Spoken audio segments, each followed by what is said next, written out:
নবীর কবর খুঁড়ে তার লাশকে পুড়িয়ে দেওয়া হোক নুরু পাগলার লাশের মতো। হে উম্মতে মুহাম্মদী, কোথায় তোমরা? তোমাদের প্রিয় নবীর লাশ মুবারক পুড়ে ফেলতে চাই, সে নাস্তিক।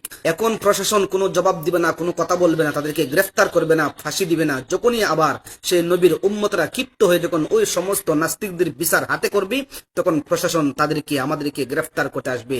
দর্শক, নুরা পাগলার লাশ পুড়ে ফেলেছে কেন্দ্র করে ওই নাস্তিক আমার নবীর দেহ মুবারক নিয়ে কি কথা বলছে আপনারা শুনুন, তারপরে আপনারা ঈমানের জায়গা থেকে কমেন্ট করে যাবেন এবং ভিডিওটি প্রচুর পরিমাণ শেয়ার করবেন। শুনুন। নবী তাকে একবার যাচাই করে দেখা প্রয়োজন না? অবশ্যই প্রয়োজন, কারণ তাকে আমরা কখনো দেখিনি, তার কথাও শুনিনি। শুধুমাত্র 1450 বছর আগে একজন এসেছিলেন, দাবি করেছিলেন তিনি নবী, ব্যাস এটুকুই।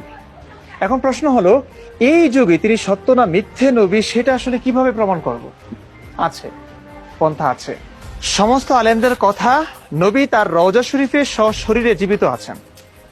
হাদিসের ভাষ্য মতে আম্বিয়া কেরাম মরেন না, তারা মৃত্যুবরণ করেন না, তাদের শরীর মাটি ভক্ষণ করে না, এক কথায় তাদের শরীর কবরে পচে না। ইসলাম সত্য না মিথ্যে, নবী সত্য না ভণ্ড, তার প্রমাণ করার এই একটা পন্থা কিন্তু এখনো আছে।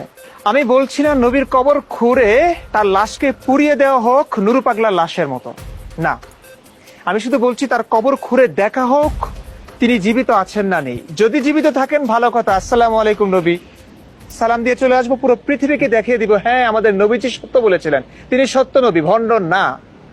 সমস্ত নাস্তিক আস্তিক হয়ে যাবে, পৃথিবীতে আর অশান্তি থাকবে না, সবাই এক ধর্মের ছায়াতলে চলে আসবে। আর যদি দেখা যায় মরে গলে পচে লাশের অস্তিত্ব খুঁজে পাওয়া যাচ্ছে না, তাহলে তো স্পষ্ট হয়ে যাবে যে 1450 বছর আগে আমাদের প্রিয় নবীজি হযরত মুহাম্মদ সাল্লাল্লাহু আলাইহি ওয়াসাল্লাম মিথ্যে বলেছিলেন, তার কথা মিথ্যে প্রমাণিত হবে, তিনি ভণ্ড প্রমাণিত হবেন আমাদের এই নুরু পাগলার মতো। তবে তার লাশের যেটুকু অংশ পাওয়া যায় সেটুকু পুড়িয়ে দেওয়া হোক, পৃথিবী থেকে ভণ্ডামি নষ্টামি বন্ধ হোক, পুড়িয়ে দেওয়া হোক সমস্ত ভণ্ডদের আস্তানা।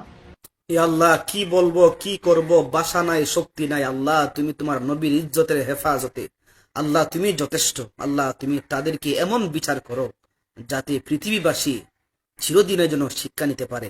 দর্শক, আপনাদের কাছে বিচার রাখলাম, আমার নবীর ব্যাপারে এরকম মন্তব্য সেই নুরাল পাগলাকে উসিলা করে বলতে পারে? হ্যাঁ, ওরা তো নাস্তিক, সবই বলতে পারবে। ওদেরকে কাফের কুফার বলে লাভ নাই, কারণ তারা আমার নবীকে বুঝে না। তারা চায় আমার নবীর ইজ্জত সম্মান ডুবিয়ে দিতে।